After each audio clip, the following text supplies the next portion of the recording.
In this lesson, we will discover even more timing information that is made evident by the reverse pass of the network timing analysis. We will complete the time analysis of the network, understand the reverse pass, identify the rules and calculations, and introduce the concept of float, total float, free float, and interference float. And finally, we will increase the value of the early start bar chart.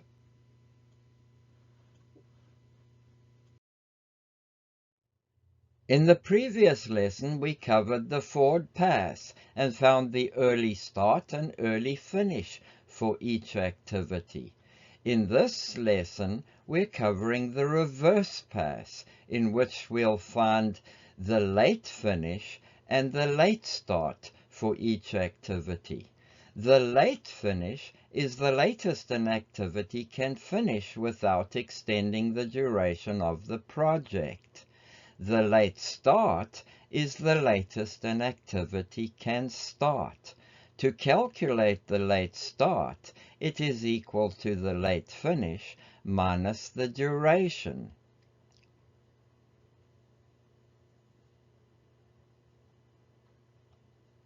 The logic rule in this case is we have to complete the activity in time to start all succeeding activities at their latest start. The calculation for this process is the late finish minus the duration equals the late start. So we go back to the example network we used, and we did the forward pass on this network and ended up with a minimum project duration of 9. Now we want to keep the project duration at 9, so we move the 9 in green at the bottom of the end node to the top, which is now the latest start for our end node. Now, the logic tells us that in order to end the project at the latest by 9, we have to finish activity F and activity E by 9 at the latest. So we move the 9 into activity F and activity E. Now, moving to activity F, we have a late finish of 9. So we can calculate the late start of 9. It will be 9 minus the duration of 2, which will give us 7. So there we have the late performance of activity F. Now looking at activity E, it also has a late finish of 9. So the late start would be 9 minus the duration of 2.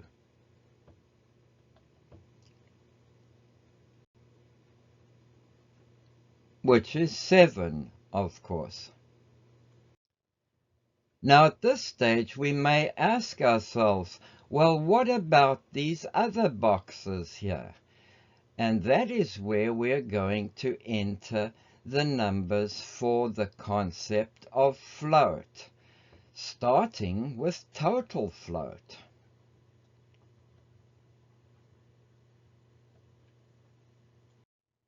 And then in the boxes at the bottom on the right, we are going to enter free float.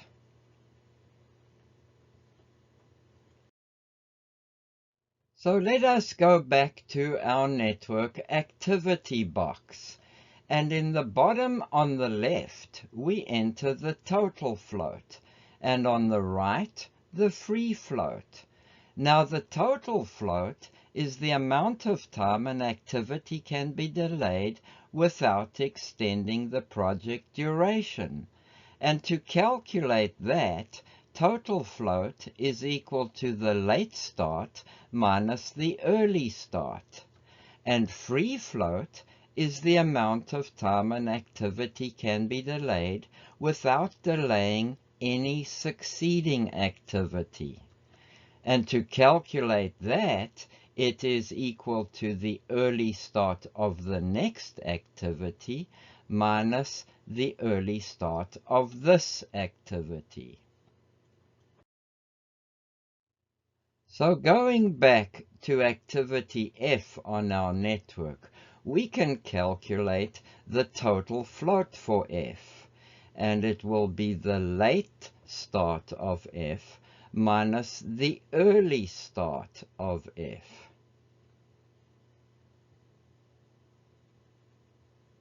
The late start of 7 minus the early start of 7 gives us a total float equal to 0.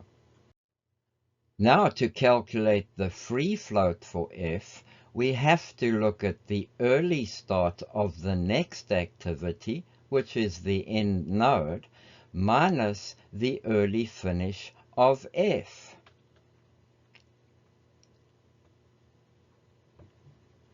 And of course the free float is 9 minus 9, which gives us 0. Now we can go down to our bar chart and we realize we have no float, so the activity is colored in red. So now moving down to activity E, we can calculate the total float for E, which is 7 minus 4.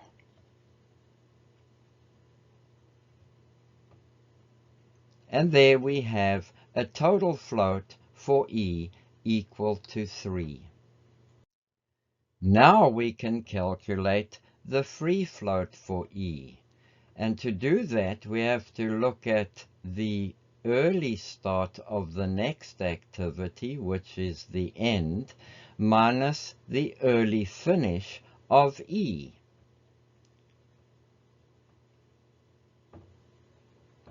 So we end up with 9 minus 6 gives us 3. So we have a total float of 3 for E and a free float of E for free. So we enter the free float of 3 onto the end of our bar on the bar chart in the form of a green arrow of length 3 units.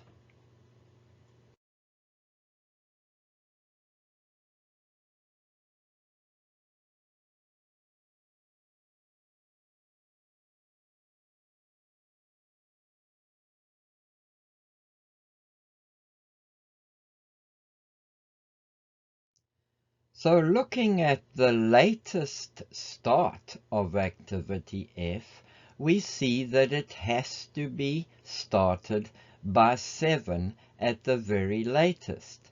Now, in order to start F at 7 at the latest, we have to complete activities B and C both in time to start 7 at its latest. So we have to complete B and C by 7 at the latest. Then going to activity B at the top of the network, we realize that in order to finish B by 7 at the latest, we have to start it 6 units earlier.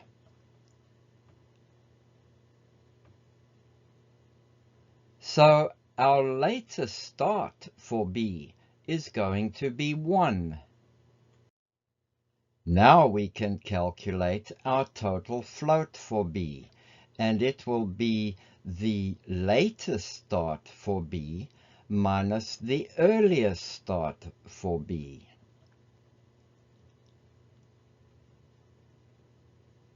So our total float for B will be 0.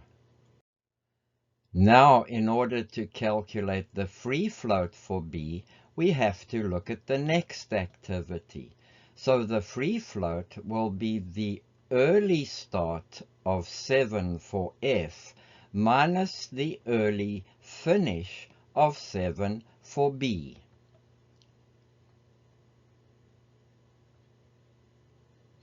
So our free float for B will also be 0. And now we're able to move down to our bar chart and see the bar for activity B, which has no float, so we're able to color that red as well. Now moving down to activity C, we can calculate the late start. It has a late finish of 7 and a duration of 3.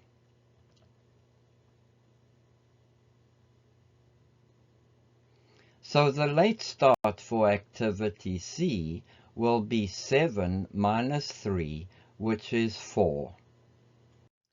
Now we're in a position to calculate the total float for C. It has a late start of 4 minus an early start of 1. So C has a total float of 4 minus 1, which is 3.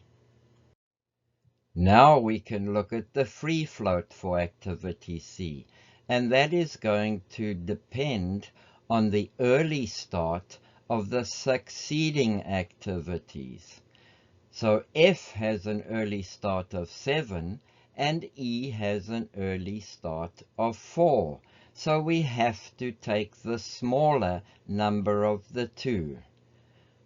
So our free float will be 4 minus 4.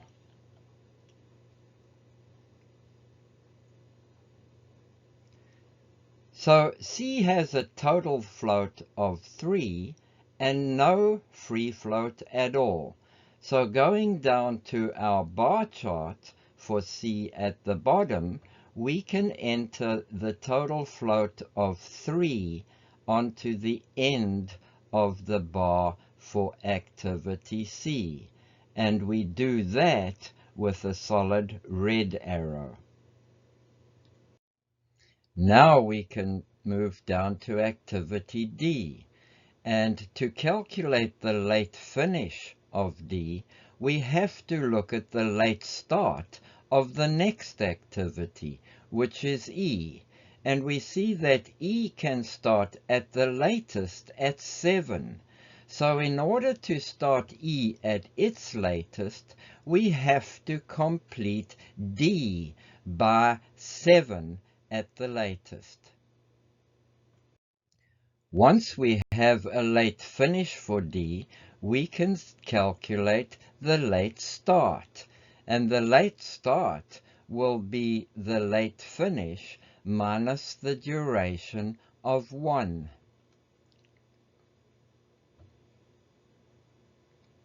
So our late start for D will be 6.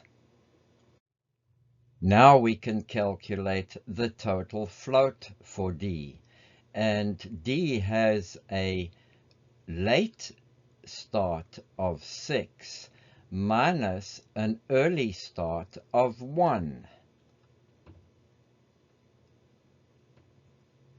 So the total float for D will be 5.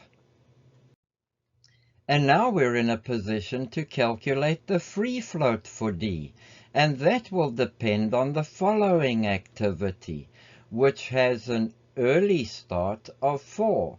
So the free float for D would depend on E's early start of 4 minus D's early finish of 2.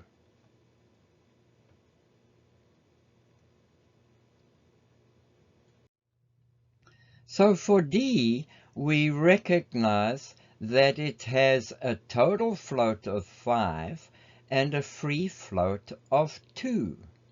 Now, when we were working with E, it had a total float of 3 and a free float of 3 as well. And in that situation, on the bar, we put a dotted arrow in green to show the 3 units of free float. When we were working with C, it had a total float of 3 and 0 free float.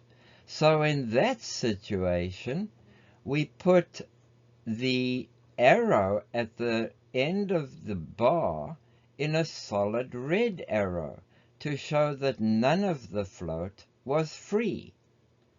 So what happens in the case of D, when the total float is 5 and the free float is 2? Well, in this situation, we need to introduce the concept of interference float. So here we have a slightly different view that will explain this. The total float for D is 5. So shown on a time scale, we can put the total float in 5 units on the time scale. And the free float is 2.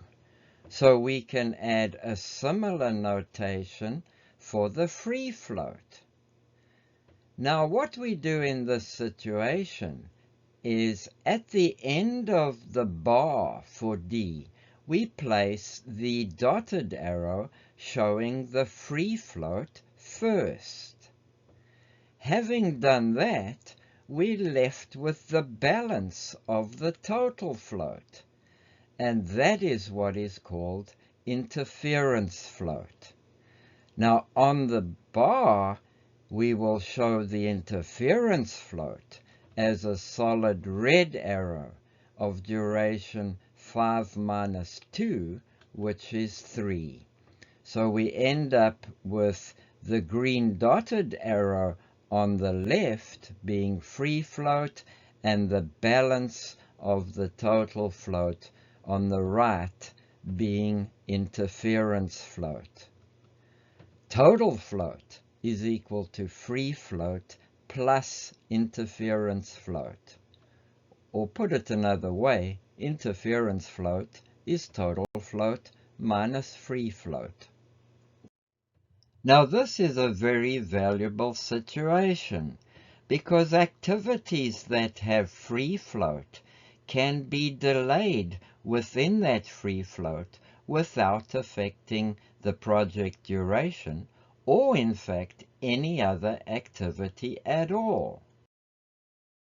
So we could simply move the activity D within its free float at will, and we would not have to influence any other activity in the network.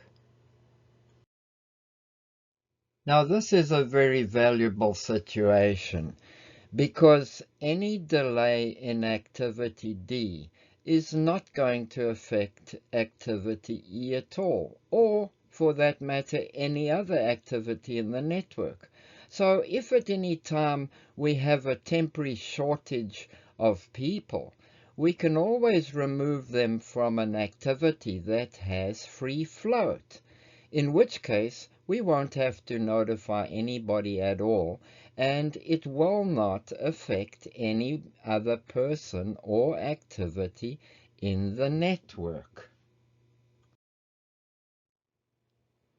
The same benefit applies when we get the estimate of the duration inaccurate. For activities that have free float on them, if the duration for the activity is longer than estimated, there is no effect on any other activity at all. And in fact, many activities have free float on them. So in situations like that, if our activity estimates are not accurate, it really doesn't matter, because what we win on the roundabouts, we lose on the swings. And in the end, on nav average, they end up about the same. If we continued to lay it, we would finally get to the situation where we had eaten up all our free float. Now at this stage, we have a situation where it will start to interfere with the next activity. As soon as we have passed the end of the free float for D, it will start to push the next activity, activity E, out in time. Of course, that's not the end of the world, because E has free float as well. But we will have to notify the people who are doing activity E that their activity is going to be delayed. From then on, the more we delay activity D, the more we will push activity E out in time. Of course, this can continue as long as we still have interfering float for D.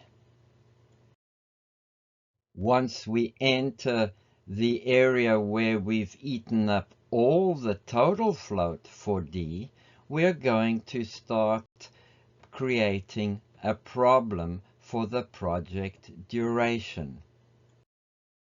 If we move activity D outside of its total float, we will change the critical path by delaying E, and this will result in an extension of the project duration past its minimum, in this case of 9. So typically, we don't want to move any activity outside of its total float, because that will have the effect of increasing the project from its minimum duration, in this case of 9. Now if we go back to our network, we can calculate the latest finish for activity A, and that will have to be in time to start the next activities. The latest B can start is 1, the latest C can start is 4, and the latest D can start is 6. So we have to take the smallest number, in which case we move the 1 from B into the latest finish for activity A. Now if activity A has a late finish of 1, we can calculate the late start, and that will be the late finish of 1 minus the duration of 1 to give us the late start of A, which will be 0. Once we have the late start, we can now calculate the total float for A, and that will be the late start of 0 minus the early start of 0, which will give us a total float for A equal to 0. To calculate the free float for A, we have to look at the early start of the following activities, which in this case will all be 1, minus the early finish of this activity A. 1 minus 1 will give us 0.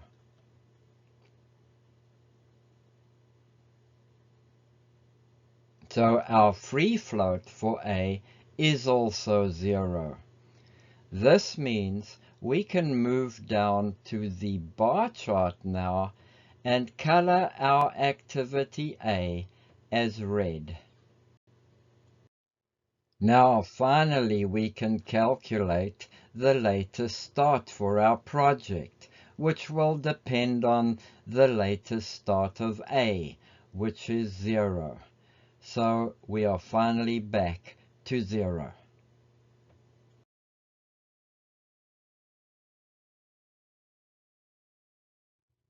We notice that there is one sequence of activities that forms a path from the start to the end of the project, where all the floats are 0.